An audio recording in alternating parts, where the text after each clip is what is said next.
Imagine waking up to a thunderous quake. Not from an earthquake, but from footsteps. You run outside and see a silhouette blotting out the sun. It's not a monster. It's a human. A man, easily 30 feet tall, with hands the size of SUVs and a stride that could crush a city block in minutes. What if giant humans really existed? Not in myth, not in comic books, not in video games, but in reality. Would they rule the planet? Would we fear them? Or would we have gone extinct? Keep watching, because what you're about to learn will change how you see history, biology, and even the limits of life on Earth. Humans have always dreamed of giants. From the titans of Greek mythology to the Nephilim in ancient texts, stories of massive humanoid beings appear in nearly every culture. But here's the twist. What if they weren't just stories? In the frozen tundras of Siberia, ancient bones once misidentified as mammoth remains turned out to be human-shaped. In Ecuador, a 7-foot skeleton was found wearing armor far too big for any known civilization. And in 2013, a study from the University of Tübingen suggested that, in theory, hominins could have evolved to be nearly 4 meters tall under the right environmental pressures. So, what if that happened? What if, tens of thousands of years ago, Earth really was home to a species of humans so large, we would be insects by comparison? Let's scale up and dive into the world of Homo gigantus. The biology of behemoths. First things first, could a human even survive at 30 feet tall? The short answer? Technically, yes, but the body would have to change dramatically. You see, as a creature increases in height, its volume, and thus weight, increases exponentially. A human twice as tall would be 8 times heavier. A 6-foot man averages 180 pounds. A 30-foot giant? Over 14,000 pounds, 7 tons. The bones would need to be massively thick, like those of an elephant or sauropod dinosaur. The spine? Reinforced like a suspension bridge. The heart? The size of a beach ball, pumping blood up a 6-meter vertical column to the brain. Lungs the size of refrigerators would be needed just to fuel the body with oxygen. And energy? A giant human would need to eat 30,000 to 50,000 calories a day.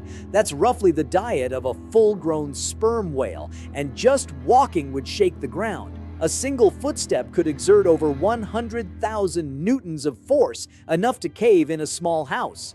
But size has its advantages too.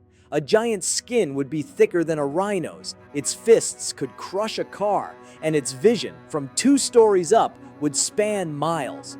In a physical fight, a 30-foot Homo gigantus wouldn't just beat us, it would obliterate us. But biology is only the beginning. Let's zoom out. A giant's world, where would such a species live, and how would they survive? To support creatures this large, Earth would have to look very different. Giant humans could only thrive in an environment with higher oxygen levels, warmer global temperatures, vast open terrain, megafauna-sized prey. Sounds impossible? It's not. Rewind 2 million years, the Pleistocene epoch. Giant sloths the size of minivans, mammoths, saber-toothed tigers, the perfect world for giants. Imagine a tribe of colossal humans roaming what is now the American Midwest, flat, open, and full of megafauna herds. They hunt using spears 20 feet long, their shelters carved into cliff sides, their fires visible from space. Water would be drawn from rivers and hollowed-out logs. They'd drink 10 gallons at a time. And their language? Likely deep, booming, traveling for miles like thunder. But even giants need to raise their young. And here's where things get strange. Gestation would take years, birth would be incredibly risky, and childhood would last decades. Giants wouldn't grow up fast, which means, just like elephants or whales, they'd be highly social, intelligent, and emotionally complex. Now think about this. If Homo gigantus had evolved, intelligent, social, tool-using, could they have developed civilization? What would their world look like?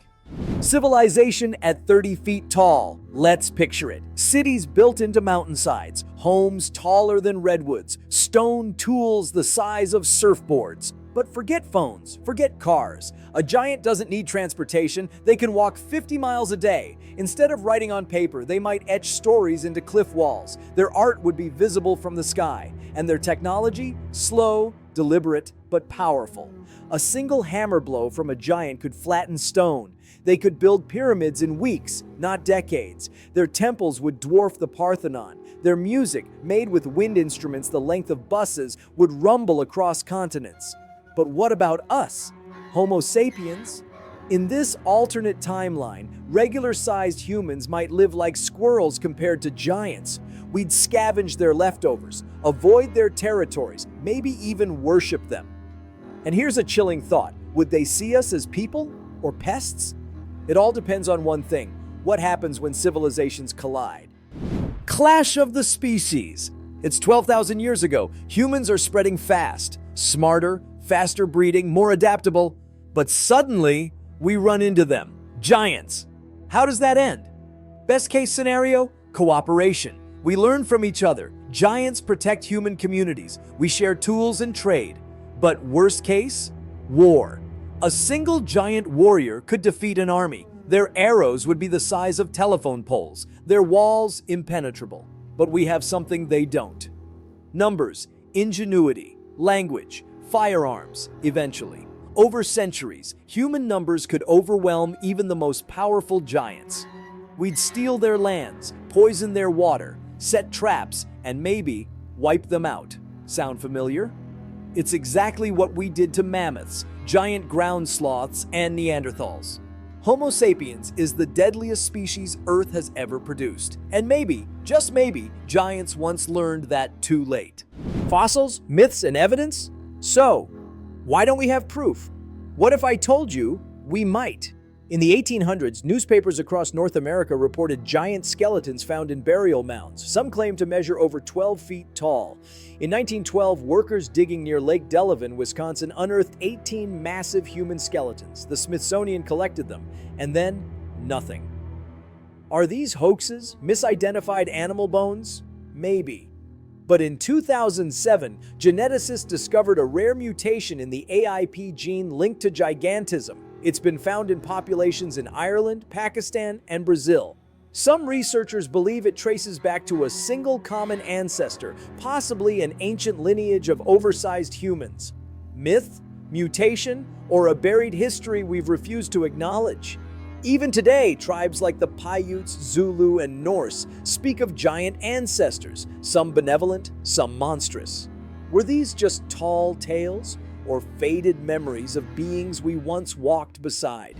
Here's something strange. The tallest human ever recorded, Robert Wadlow, stood 8 feet 11 inches. He kept growing until the day he died at 22.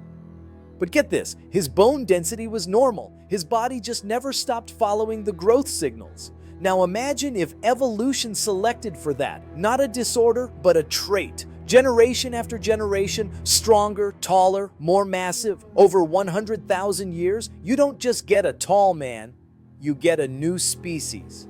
So, what if giant humans really existed? The answer is, maybe they did. And if they didn't, they could have. All it takes is the right environment, the right genes, and enough time. But perhaps the real giants aren't measured in height, but in impact. We, Homo sapiens, are tiny compared to the dinosaurs, weak compared to bears, slow compared to cheetahs. But we reshape the planet, and if somewhere deep in our genetic code is a whisper of something bigger, maybe the legends of giants are more than dreams. Maybe they're warnings. Because when giants walk the earth, the world changes forever.